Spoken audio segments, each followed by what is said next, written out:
বৃষ্টির যে অবস্থা, মানে বাহির হওয়ার কোনো সুবিধা নাই। হ্যাঁ, বাইরে যাওয়ার কোনো সুযোগ নেই। তার মধ্যে নেই কারেন্ট। কারেন্টটা থাকলেও তো হইতো।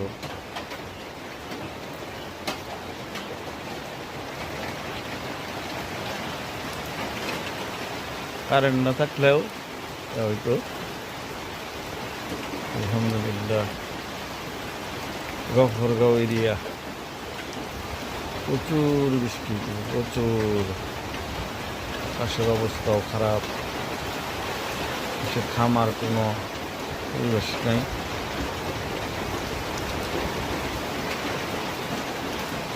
জ্বর খুব বেশি, জ্বরের মধ্যে